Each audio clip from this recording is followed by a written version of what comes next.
What's up guys, TC here and welcome back to Starbound Custom Creations, and today we're checking out a brand new weapon category, and that is the heavy weapons. So these weapons are defined by their super high power output as well as their inability to be aimed. So you'll see here this one can only be aimed left and right. They can't be aimed up and down. That's part of what makes these weapons heavy weapons. So in exchange for that limited mobility, they hit super duper hard. So you'll see here, if we can hit this guy. There you go, 258 damage on this guy, which is really high. The other really unique thing about this railgun, which is what this one is that it can not only penetrate multiple enemies, but it can penetrate the terrain as well. So we're going to shoot right through all this ground here. There you go, so the round goes right out to the side. And that's a really big feature of what makes this thing so powerful, is that it hits super hard and there's really no hiding from it. But again, like I was showing here, you have to kind of jump to get the shot on certain enemies. Now its secondary is the chain bullet. And this is pretty cool because it's in the game already. It's pretty default. It's not that crazy, but it also penetrates the terrain as well. So you'll see here, if we target all these guys, shoot one, and you'll see the bullet will go through them. It will also the bullet will actually go through terrain as well. So I think we can do it like this. There you go. So this should work. There you go. So you saw the round went through them, down through the terrain, hit him, and then up there. So both of the rounds will penetrate terrain. So moving on from that, we have the bolt cannon. Now the bolt cannon is another incredibly powerful weapon. This one is a little shorter range though, and this one has status effects on it. It has, it's basically it's like a giant taser really. So it's really short range, hits super hard, and it applies the paralysis and the electrified status. So 242, and it electrifies them for about 10 or 15 seconds. It doesn't take quite as long to recharge, and it doesn't use quite as much energy as the railgun does. Which is why it doesn't hit quite as hard, but 242 is super high. Its secondary here, I gotta get out of admin mode to show it off. The secondary electrifies your armor. So you'll see right there, I'm electrified now. If I walk over to these guys, they'll take electrified damage, which it doesn't really do a ton of damage to enemies. I don't know why I'm lagging like a boss over here. Hold on one second. Okay, I think I'm okay. There we go. Yeah, I don't know what happened. I had a huge lag spike. Something's updating on my computer. But yeah, so it electrifies your armor, which kind of gives you a little bit of defensive abilities. Moving on from that, we have got the Oblivion Cannon, which I showed this off in a trailer earlier. This one's really fun. So basically you just tap the trigger and this thing unleashes a huge bolt of energy.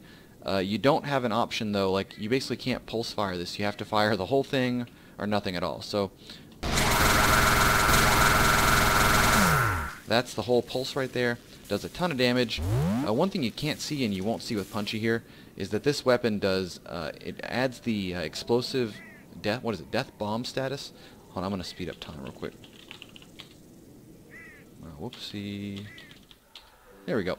So, like I was saying, it does the death bomb status, so whenever an opponent dies after they've been afflicted with it, they explode, and that explosion does a ton of damage. And that's part of the real big factor with this thing. You have to you can spray it kind of like this, but it's really more useful for kind of getting that concentrated beam on targets. It also, as you can see, sets them on fire a little bit. Yeah, really fun weapon. Its secondary is also really useful in that it has this, it's like a little warp grenade that sucks in targets.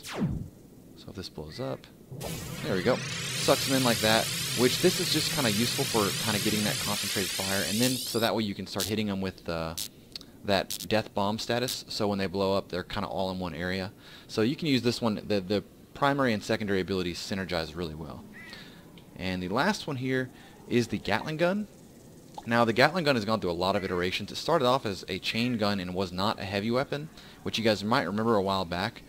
And the thing is, it just didn't fit into the weapons as a, it just didn't fit in as a weapon not being heavy. Like, you hold it down below your waist like all the others. It was really high damage.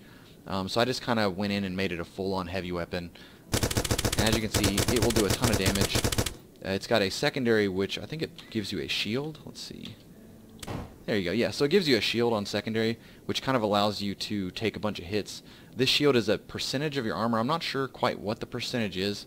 But it will tank up to a certain percentage of your health without taking any damage, and that's any damage. That's fall damage too.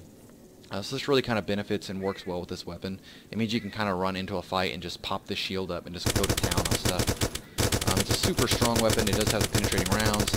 It doesn't use up too much energy, but again, like all the rest, you can't aim it. So a lot of trade-offs, but also a lot of benefits. I wouldn't recommend trying to solo some of the arenas with these weapons because their limitations really hurt them. These weapons are great against the bosses and the mini-bosses, so if you're ever playing two-player, they'll work really well. But because they're limited to how you can't aim them, it's recommended for, like, multiple players and not just to rely on this as your main weapon. And some of them do really well. Like, these things do really well in, like, kind of flat arenas, as you can imagine, because more targets can be lined up. But more vertical arenas that are taller, these things aren't that good. To which I actually have another idea for another heavy weapon that would be a more vertical one, but I haven't quite gotten around to designing it yet.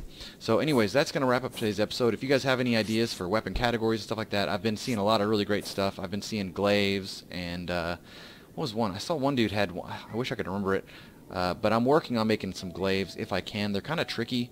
I've already got a flail, like a proper flail. I'm not going to show it off just yet because it's not quite ready to be shown off yet.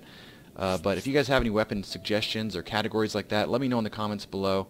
That's going to wrap up today's video. Hope you guys enjoyed it. Please rate, like, comment, subscribe, and I'll talk to y'all later.